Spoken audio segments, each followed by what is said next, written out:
Assalamualaikum warahmatullahi wabarakatuh. Bismillahirrahmanirrahim. Alhamdulillahilladzi ja'alal halala barakah wal harama mahqan. Wassalatu wassalamu ala sayyidina Muhammadin khairit tujaril umana wa ala alihi wa ashabihi wa ma tabi'ahum bi ihsanin ila yaumiddin. Amma ba'd. Dewan Hakim yang arif lagi bijaksana, para kiai dan bunyai, segenap asatid dan asatidah yang saya muliakan, para panitia yang semangatnya luar biasa, hadirin, pendengar lagi pemirsa, rahimakumullah. Hadirin, di era modern seperti saat ini, mudah saja bagi kita membeli segala sesuatu hanya dengan satu sentuhan jari. Ada yang menawarkan flash sale, ada namanya cashback, dan diskon lain yang ditawarkan silih berganti setiap harinya. Sungguh sangat menggiurkan. Akan tetapi, apakah yang kita butuhkan hanyalah keuntungan saja?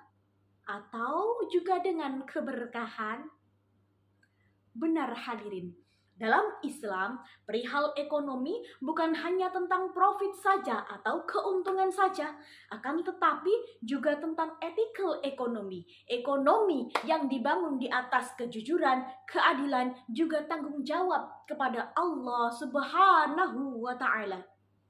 Hadirin, di tengah dunia yang sibuk mengukur kesuksesan dari banyaknya harta, Islam justru mengajarkan bahwa ukuran sejati bukanlah dari banyaknya harta yang kita miliki. Akan tetapi hadirin, ukuran sejati adalah dari seberapa halal kamu memperolehnya dan seberapa besar manfaat yang dibagikan.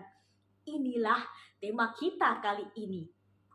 Ekonomi rahmatan lil alamin, halal dalam gaya hidup, berkah dalam berbagi.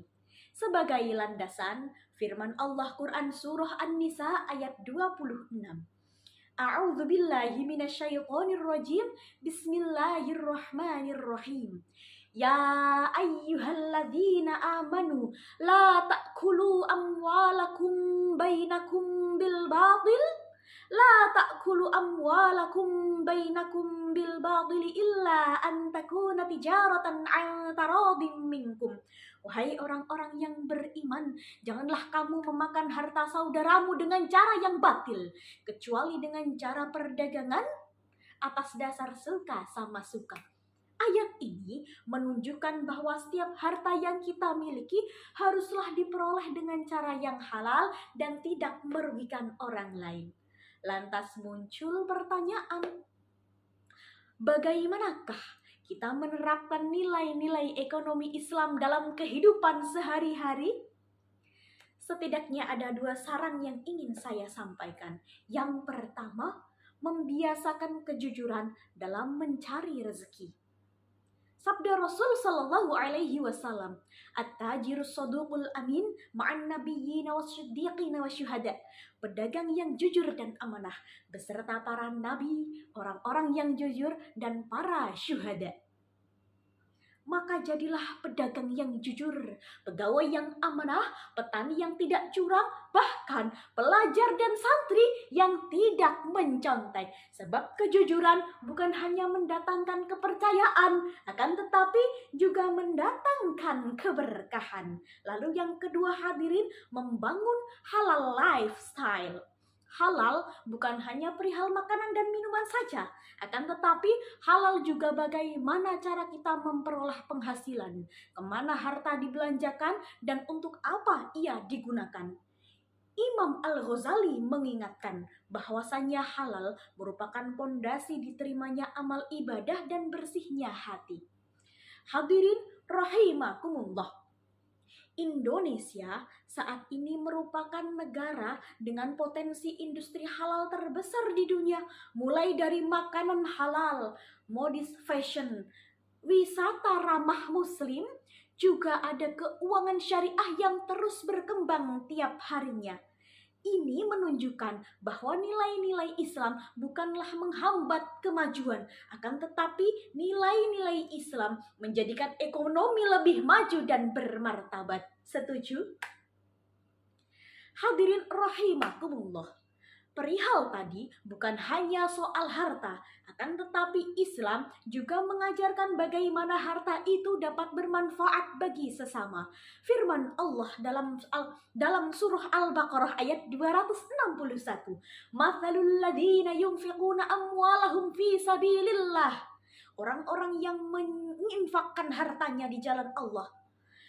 Kamathali habbatin ambatat sab'a sanabila fi kulli sumbulatin mi'atu habbah. Perumpamaannya sebagaimana sebuah benih yang pada setiap benih itu tumbuhlah 7 bulir, masing-masing ada 100 biji. Wallahu yudha'ifu liman yasha' wallahu wasi'un alim. Dan Allah melipat gandakan bagi Allah melipat gandakan bagi yang Ia kehendaki, dan Allah Maha luas, Maha mengetahui. Hadirin rahimakumullah, inilah perumpamaan berkah bagi orang-orang yang berbagi. Sebelum saya akhiri, izinkan saya menyampaikan sepatah kata yang semoga selalu diingat.